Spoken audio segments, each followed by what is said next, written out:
Hello and welcome to the Flourishing Center Podcast. I'm Emilia Zhivatovskaya, your host and founder of the Flourishing Center. We are training the change agents of the world and equipping them with research-based tools for healthy, happy, and successful living. And we're so grateful that you're here. Each episode features 3 sections. First is the Science Says section, where we summarize a recent research study and show you how to put the science into action. Next, we give you a research-based life hack with simple strategies for incorporating positive psychology into your life for greater well-being. And then our Practitioner Corner is where we interview someone who's out there living, breathing, and spreading positive psychology in their own unique way. Learn about how they're growing their personal and professional work and get inspired with strategies for how you might use positive psychology in your own life. Thanks for listening, and let's dive in. Hello and welcome to today's episode. We'll start off with a new research study that has just come out on an intervention focused on redirecting attention. It's called a spotlight intervention, and I'll teach you all about it and how you can easily begin to apply this intervention in your own life. Then for our life hack, we'll explore how you can redirect despair, that feeling of being hopeless and feeling like there's nothing you can do about the situation. I will give you a reliable formula for how to redirect that. And then meet June Russo, a positive psychology practitioner, psychologist, who's recently authored a book that teaches these concepts to children. Let's get started. Today's Science Says is an article published in the Journal of Positive Psychology and Wellbeing, titled The Spotlight Activity, Development and Feasibility Test of a Naturalistic Attention Redirection Wellbeing Intervention. This is a really fascinating study where the researchers set out to ask the question around whether or not they could teach people to become more cognizant about where their attention lies, what they call the spotlight of their attention, and when is it prudent for them to redivert their attention, and what impact would that make to them becoming happier over time. This is based on a lot of the research on positive intervention suggesting that one of the shared mechanisms behind the many different positive interventions we have is that it's redirecting people's attention, and that perhaps if this is a shared mechanism that many positive activities share, that we can teach people how to actually redirect their attention more frequently as a way of improving their well-being. They started off with 108 participants, and by the time they got to the end of the study, they had 11 people who had completed all the components. Now, I know this is a small sample size, so we have to be mindful of interpreting the data. However, the fact that they were able to execute the study in the way that they were sheds light on some fascinating components around what happens when people shift their attention, what might get in the way of them shifting their attention, and what benefit we might experience if we were to do the very same thing. They started off by measuring people's life satisfaction, happiness, positive affect, also known as positive emotion, negative affect or negative emotion, their meaning in life, how much they were getting their needs satisfied. We know that all human beings are driven by the need for competence, connection, and autonomy. And then they also measured their daily hassles and uplifts, so things that irritated or annoyed them versus events that made people feel good. And so they used these different questionnaires both before the intervention and after the intervention. They had a group of people spend 3 days just doing a tracking activity where they were taught to redirect their attention. Then on days 4 through 7, participants were asked to track their attention and redirect their attention as they felt it was necessary. Then they spent a couple of days reflecting on what impact their attention made on them. And then for the following week, days 8 through 14, they were asked to continue that process of spotlighting and redirecting their attention for a whole week. The authors point out that this process of redirecting attention is really fundamental to the things that we do in positive psychology. They write, for example, by practicing gratitude, people are redirecting their thoughts towards what is right with their lives instead of what's wrong. By practicing kindness, people are redirecting their focus off of themselves and turning it onto other people. By practicing optimism, we're redirecting our thoughts about the future into a positive way rather than in anxious, fearful, or depressive ways. So the author suggests that there are an endless variety of ways in which we can redirect our attention that can lead to well-being. And that's exactly what they found at the end of their study. They found that people who continued to do this redirection task scored higher on elements of life satisfaction, on happiness, on less daily hassles, less negative affect. They found that people who completed the activity were significantly more likely to benefit from it, which of course isn't rocket science. If you don't do the activity, you're not likely to get as much benefit from it compared to people who did. Another interesting finding was that the people who chose not to redirect frequently chose not to redirect because they were actually happy with what they were doing, rather than being incapable of redirecting their attention.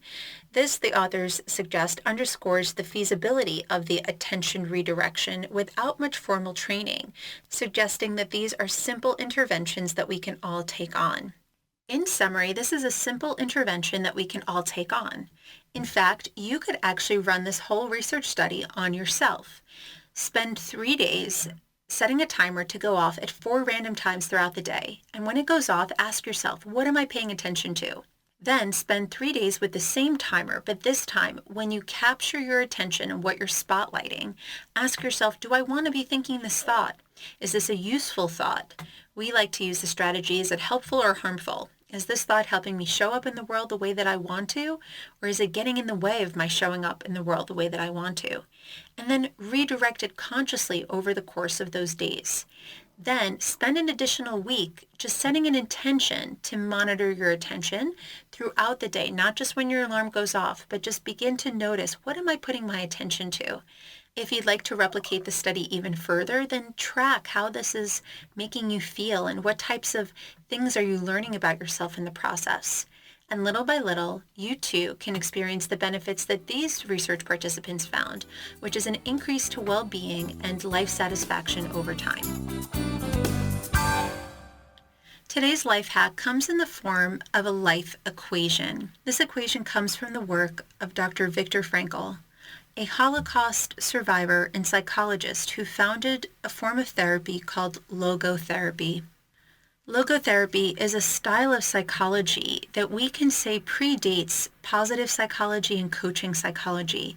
Viktor Frankl's underlying thesis is that all human beings have a drive to create meaning in their life, to feel that they matter, to yearn to matter, and to want to make a positive impact. And he wrote a book called Man's Search for Meaning, where he tells the story of his experience as a Holocaust survivor. He tells gut-wrenching, heart-warming, and heartbreaking stories of goodness, of suffering, and through his journey, he crafted a powerful statement around what it means for people to redirect themselves from despair. Despair is defined as an emotion marked by a complete loss or absence of hope. And Viktor Frankl says that despair equals suffering minus meaning. That if a person is suffering in a way that they feel that there is no meaning or they cannot make sense of the situation, they will fall into hopelessness. They will feel that they are devoid of any pathway forward. To be hopeless, to be in desperation, discouraged, anguished.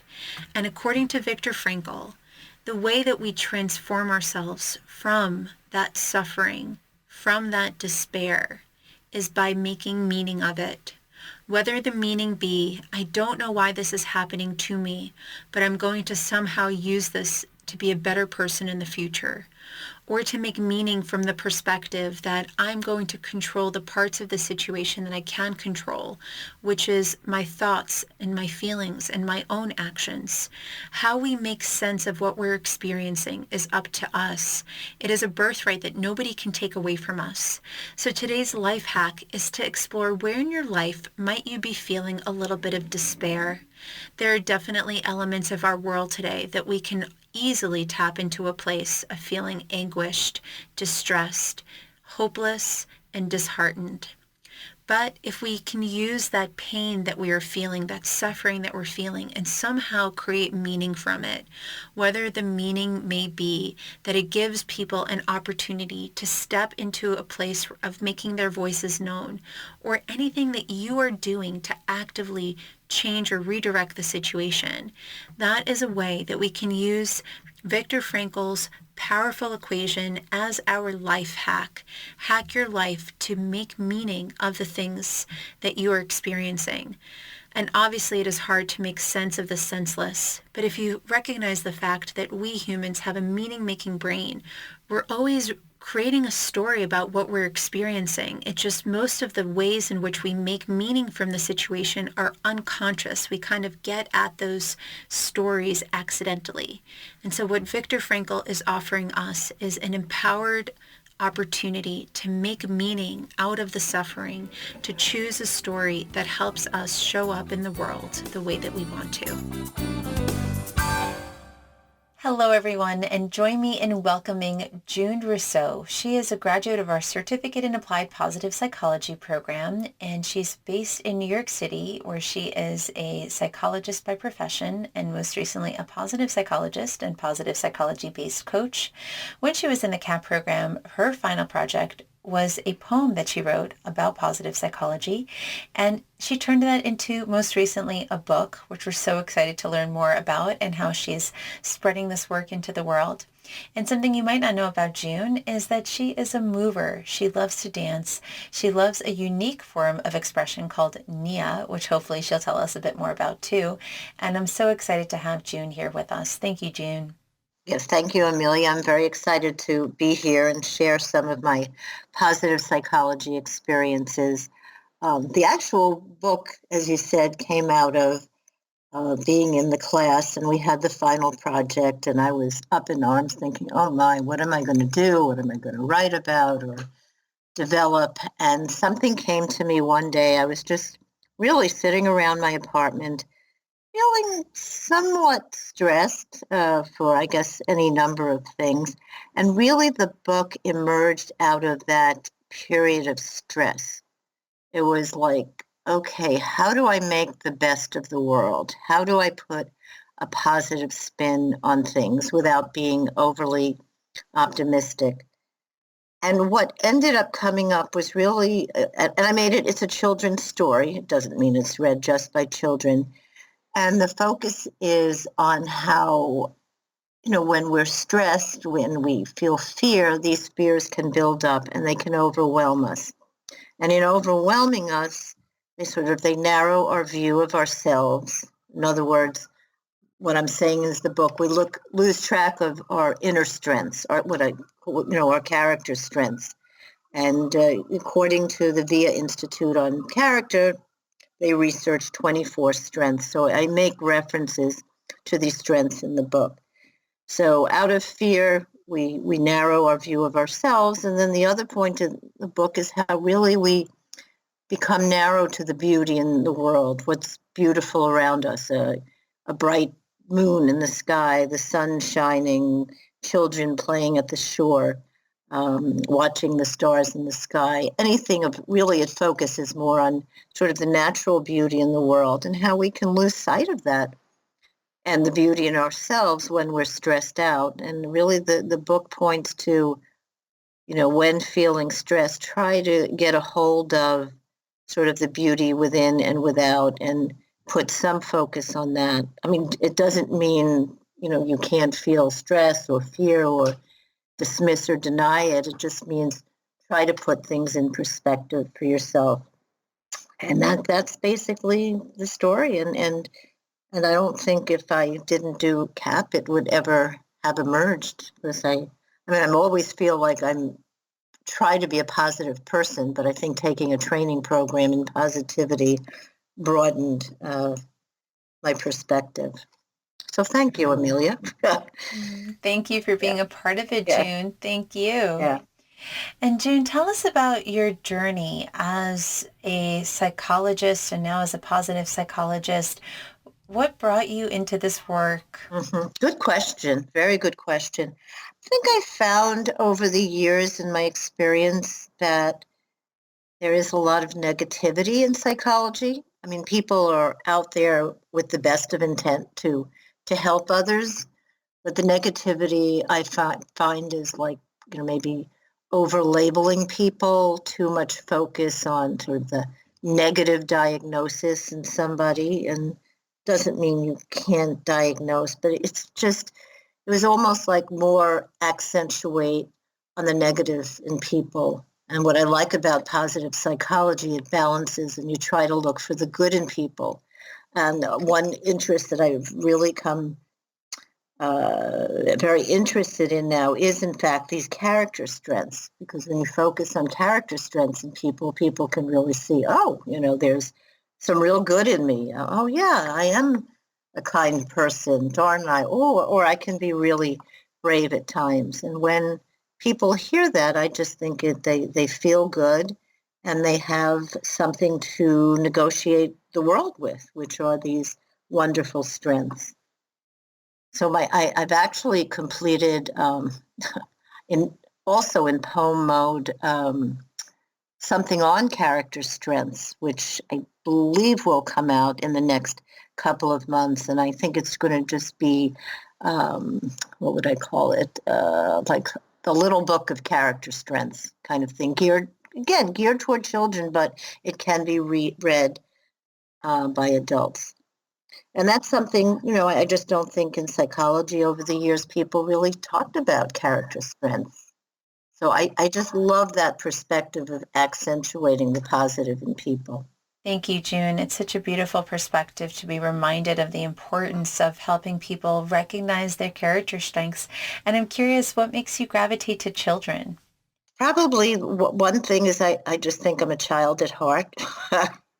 And I love kids. It's so funny when I'm around children, I find myself, how could I say it, just more relaxed and bubbly at times. There's just something, I think their spontaneity, their honesty, their curiosity about the world.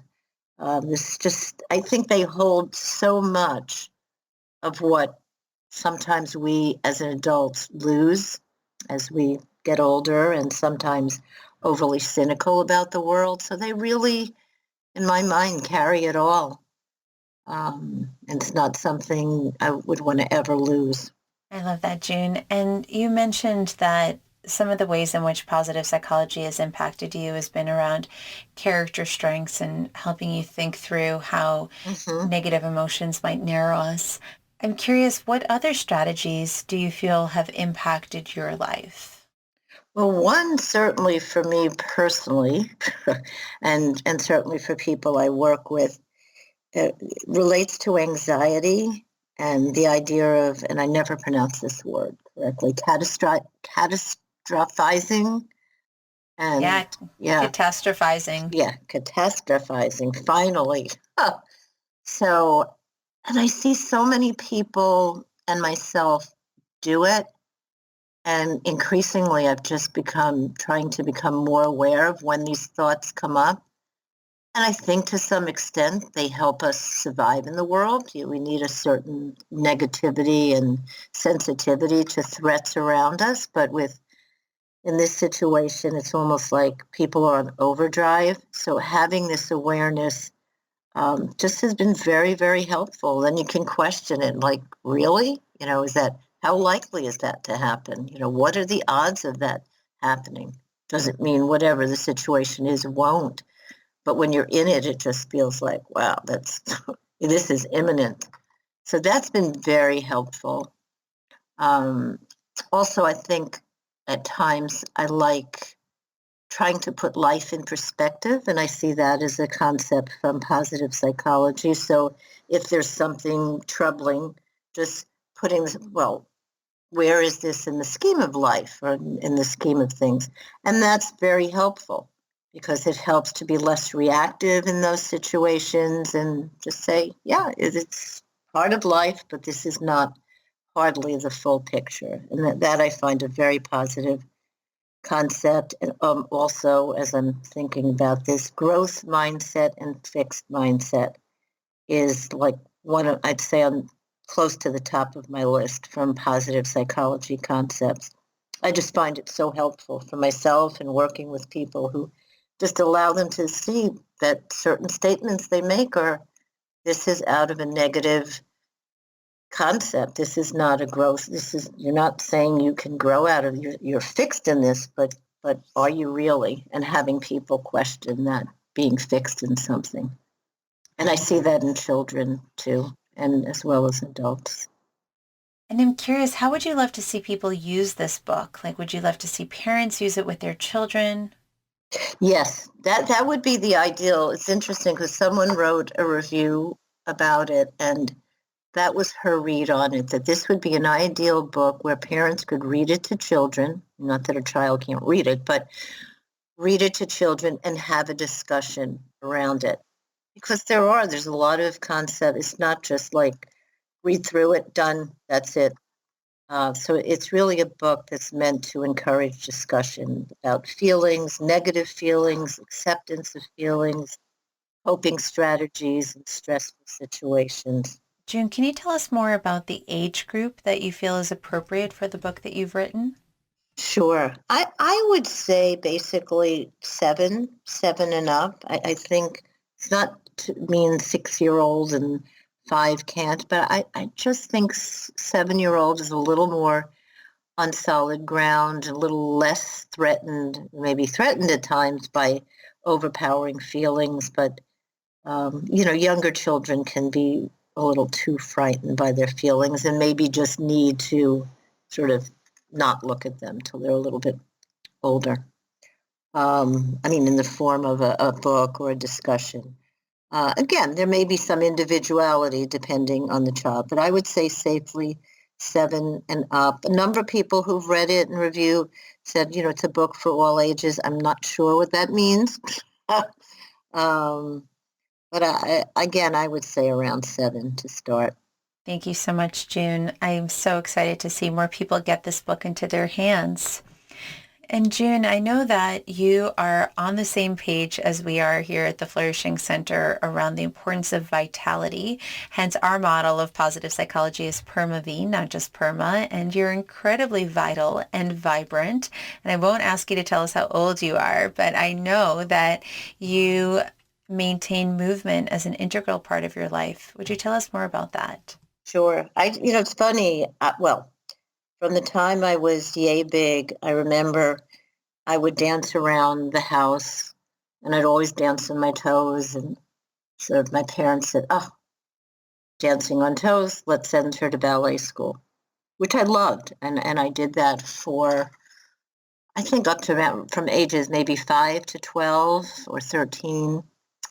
And then I actually tried out for the High School of Performing Arts, and I was accepted. But my parents, it was one of those stories. They really didn't want me to go for, whatever, some legitimate reasons, probably some not. And after that, I really didn't do much in terms of movement, a little bit here, a little bit there. But as I got older, it was more of like, at some point, I don't want to go into old age and being shuffling around and just slowly moving.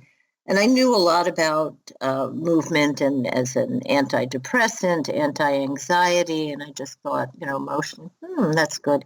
So it really was more midlife that I started to pick up movement. And I do my Nia classes, which I love. I go to yoga classes. What else do I do? I'm going to pick up more of the jazz classes in the spring again as the weather gets a little bit nicer. I do a Pilates class once a week. So I would say, close to 5 days a week, I'm doing something. And I love it. It makes me feel good. I sleep better at night. I've never been a great sleeper, but if I time it right, I'm not going to do exercise, pre-bedtime. But if I do it during the day, it's much better. And you once said something in class, which I like too, and I started doing more, is breaking up some of the exercise, not feeling compelled that you have to do it for an hour here. Or sometimes like I'll go on a cycle and do that for maybe 15 minutes. And then later in the day, maybe just walk the dogs for a while, but always feeling like there's some exercise, maybe in the morning, a little in the afternoon, and maybe later in the afternoon. And it's just feeling active as you get older just feels so good. And when I don't, and I'm not active, I just feel like, it's like that there's very little energy. It starts to dissipate. Absolutely. It's one of those, I think about how Yeah. it could be so hard to get myself going after a couple of days of a hiatus without movement. And it really starts to impact my mood. And one of the things that Mm-hmm. we say in positive psychology and mind-body medicine is that research shows that activity and exercise makes such an impact on our mood that not exercising is like taking a depressant. And I, those words so much resonate with me, right? That you say to people, I like that. like, would you take a pill? That I say, if you take this pill, I guarantee you're going to feel down and you're going to feel moody and you're going to feel anxious. And Mm-hmm. of course I wouldn't take that pill, but that's essentially what we do when we don't move our bodies. And that's the other thing, just when you think about movement, and this can be throughout life. Listen, we all have our down moods at times. We're all facing stress. I don't see the quick answer as medication, and I believe in it in certain instances, absolutely.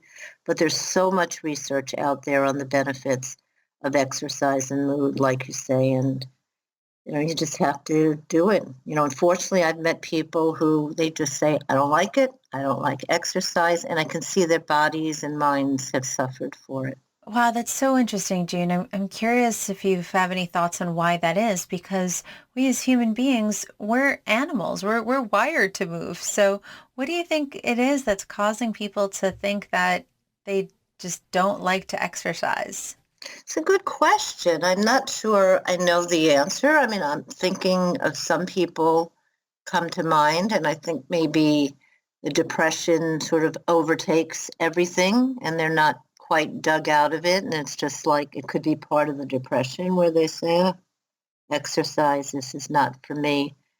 Because most people I've seen who've like started an exercise regimen and they stick to it, they love it. They're not giving it up so fast. It's just like you say, when they're not doing it, it feels like you're given a depressant. Yeah, that's so interesting. I sometimes find that it's helpful to help people reframe it from exercise to physical activity because exercising has this element of it where it's like has to be structured and I have to get to the gym and I have to use fancy clothing, whereas just thinking how can I be more physically active is a different way of thinking about it. Yeah, I like that a lot. 'Cause it could even be just doing certain things around the house. I mean, maybe not everyone likes vacuuming, but certainly as a form of movement. Um, yeah, I mean, and just deciding instead of, let's say, taking the bus or the train, if doable, walk or get off a stop early. There's a woman I know, and she's older, and she has like this really straight posture. And what she does every day, she said, if she works, let's say on 68th Street, she gets off at the train at 59th, and she just does that. It's not a long, long walk, but she does it back and forth every day, part of her routine. What other strategies would you suggest to people for how they can continue to keep their health and well-being high? I mean, certainly, I think really paying attention to what we eat, what we put in our mouths, and taking it very seriously or learning to understand more the dangers of processed foods. I know for myself, I can eat something processed. It doesn't have to be fully organic either, what I'm buying. But when I eat something processed, I just don't feel well. And I really believe that these processed foods can take a toll on our physical health. I think that's so important to take it seriously. And like anything else in life, not to overindulge on anything. It doesn't mean you can't, if you like wine, not drink wine, but you don't overindulge either. It doesn't mean if you're watching what you eat, you can never, let's say, have desserts. It just means, yeah, in moderation and once in a while, but not a regular routine part of your diet because sugar really can take a toll on your body. And I'm coming across a number of people, midlife and beyond, and they're saying they're pre-diabetic, and each one I speak to, they're sweet eaters. They're real sweet eaters, and maybe this is catching up with them. So it's really taking, seriously what we eat. I think that's very important. Exercise, I think relationships are so important for overall health. And I know they just came out with a study. I'm sure the study has been done before, but yet again, kind of study stressing the importance of relationships, especially as we get older, and how meaningful they can be in terms of our well-being. So being alone too much is not a great idea. Yeah, and it doesn't mean settle into toxic relationships either, but putting a value on friendships in your life. And June, I know that you're still in private practice here in New York City, and it's very unique to find a person who's trained traditionally as a psychologist and now doing positive psychology. So tell us more about the type of people that you work with. I work with both children and adults. I would say across the board, people come in with some really generalized kind of anxiety and or depression. I wouldn't say deep depression, but depression. Some of it's situational. People will, have certain emergencies that come up in life that they have to face. Some of the children are children of divorce. I mean, that's unfortunately not all that uncommon. For both, it's really more of a traditional talk therapy. Over the years, I do find myself incorporating a lot of the positive psychology concepts and really find it helpful for myself, for them. And I feel that, how could I say this, that it really helps in forming a relationship with somebody. I mean, you're going to see somebody in therapy and you have to work with them. Something has to connect. There has to be some chemistry. And I really feel that accentuating the positive helps, because so many people come into therapy, I think, feeling like, oh, am I going to be judged? And what is this person going to think of me? So having that positive outlook, I feel it not only benefits the person who comes to therapy, but it really benefits the relationship and it developing. And with children also, I mean, not only talk therapy, but also play therapy, where they just simply act out their feelings and through play. Wow, thank you so much, June. Tell us, how can people find out more about your work, about the book, about your private practice? I have a website. It's junerusso.com. It is I'll call it reconstruction. So I'm having a new website made right now. It's in progress, and I'm very excited about it, because the first one I just did kind of on my own, and I'm very excited about this one, because this will also talk about the book, and I'll talk about just, myself as not only a psychologist, but as a writer now too. And I love writing. I can't explain it. I'm not to say I was a particularly good writer growing up, but just as years evolved and things just get integrated and pulled together, this is where I find myself. And I find it just relaxing. People find certain thing, knitting, relaxing. I can go and sit and start to write, and it's my zone, as they say. Beautiful. What else will you be writing about in the years to come? Well, this one book I mentioned earlier on character strength. So it's a poem, and it has 24 stanzas that covers each of the 24 via character strengths, and it defines each character strength, like a Dr. Seuss type form. So it's really designed to help children really understand, well, what is a character strength? What does that mean? What does kindness look like? Or what does bravery look like? Honesty. So it's exciting, because I've sent it out to a number of websites that just are involved in character, and they really liked it, and they've posted it on their website. One website made a video out of it, and finally I said, wow, everyone likes it so much, maybe I'll just make a little book out of it for people. So that's what I'm doing. And then I wrote something a while back, and I want to, at some point, see if that can be published. And it's really a book on happiness. It's like I think I call it like the Little Book of Happy, or the Meaning of Happy, something like that. And again, it's geared toward kids to start to really question what is happiness, and it can mean basic or what happiness could look like. It's not like what it should be, but these are possibilities of what it could look like. For example, kindness, and acting in a kind way could bring a period to happiness. But I also want to get across in the book that is, we go through little ebbs and flows of happiness. It's not this ongoing state that people, emphasize sometimes you have to seek.